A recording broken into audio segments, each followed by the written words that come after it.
Hello and welcome to this lesson on transformations reflecting graphs.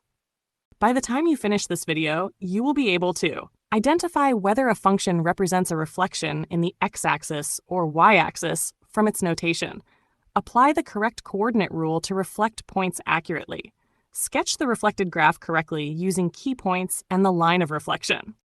Let's get started. Let's begin by understanding what a reflection means. A reflection is like looking at a graph in a mirror. The shape of the graph does not change, but its position flips across a line. That line is called the line of reflection. Now let's look carefully at the first type, reflection in the x-axis. Focus on the graph on the left. The original graph is shown above the x-axis, and the reflected graph appears below it. Notice something very important. The shape is exactly the same, but it has flipped vertically. Every point has moved the same distance, but in the opposite direction across the x-axis. So if a point was 1, 2, it becomes 1, negative 2. The x value stays the same, but the y value changes sign. This is why the equation changes from y equals f of x to y equals negative f of x. So reflection in the x-axis flips the graph up and down. Now let's move to the second type, reflection in the y-axis. Look at the graph on the right. The original graph is on one side, and the reflected graph appears on the other side of the y-axis. Again, the shape stays exactly the same, but now the graph flips horizontally. Every point moves across the y-axis. So a point like 2, 1 becomes negative 2, 1. Here, the y value stays the same, but the x value changes sign. This is why the equation changes from y equals f of x to y equals f of negative x. So reflection in the y-axis flips the graph left and right. Now let's clearly compare the two. Reflection in the x-axis changes the y values and flips the graph vertically. Reflection in the y-axis changes the x values and flips the graph horizontally. Also notice the line of reflection. For the x-axis reflection, the mirror line is the horizontal axis. For the y-axis reflection, the mirror line is the vertical axis. So always think about which axis the graph is reflecting across. Take a moment to study the two diagrams. Look at how each point moves and how the shape remains unchanged. Once you understand this movement clearly, identifying reflections becomes much easier and more accurate. Now let's apply the reflection step by step using these 3 clear stages. Step 1, identify the transformation rule. We are given y equals f of negative x. This tells us the graph is reflected in the y-axis, so the graph will flip horizontally across the vertical line of reflection. Now step 2, change the coordinates. We take key points from the original graph. For example, 1, 1, and 2, 4. When reflecting in the y-axis, the x values change sign, but the y values stay the same. So 1 becomes negative 1, 1, and 2, 4 becomes negative 2, 4. Notice carefully, only the x values change. The y values remain exactly the same. This is a key idea for reflections in the y-axis. Now step 3, redraw the graph.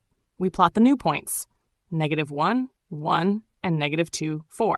Then we sketch the same shape, but on the opposite side of the y-axis. The curve looks identical, but it is now flipped horizontally. Now here is something very important.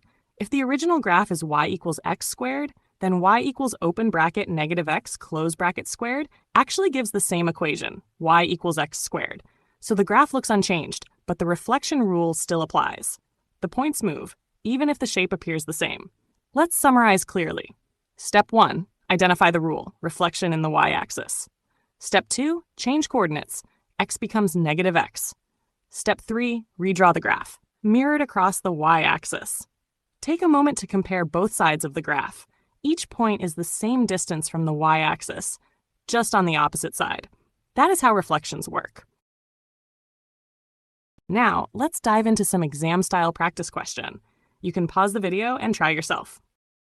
Question 1. The diagram below shows the graph of y equals x cubed minus 2x. We can see 2 key points on the curve, negative 1, 1, and 1, negative 1. Sketch the graph of y equals g of negative x. This question is worth 3 marks, so let's focus on the first part and follow the steps shown. Step 1, identify the transformation rule. We are given y equals g of negative x. This tells us the graph is reflected in the y-axis. So the graph will flip horizontally across the vertical axis. This means every point on the graph will move to the opposite side of the y-axis, but stay the same distance from it. So the shape does not change, only the position. We start with the original function, y equals x cubed minus 2x. To find g of negative x, we replace x with negative x. So we write g of negative x equals open bracket negative x close bracket cubed minus 2 multiplied by open bracket negative x close bracket. Now simplify carefully.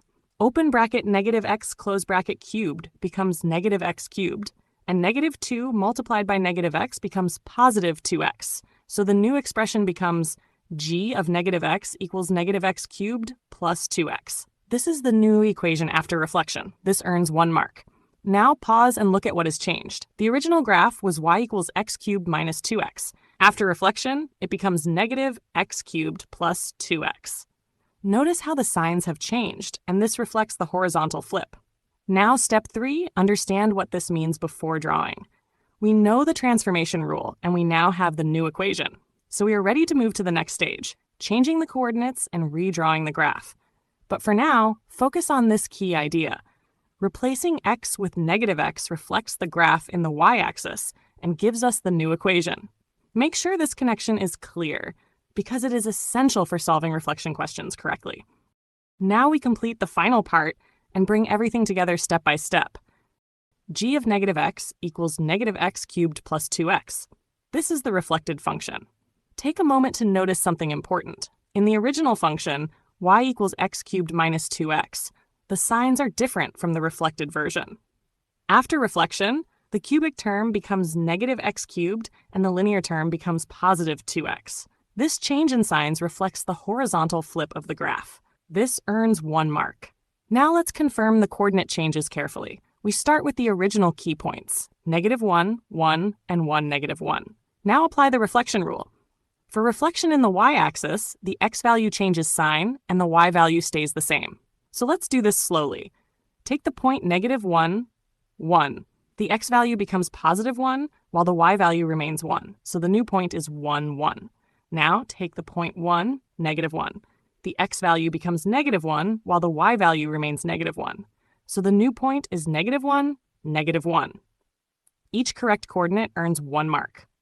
Now let's interpret this visually using the graph. The original curve, shown in black, sits on both sides of the y-axis. When we reflect, every point flips across that vertical line. Look at the distance from the y-axis. The point negative 1, 1 is 1 unit to the left.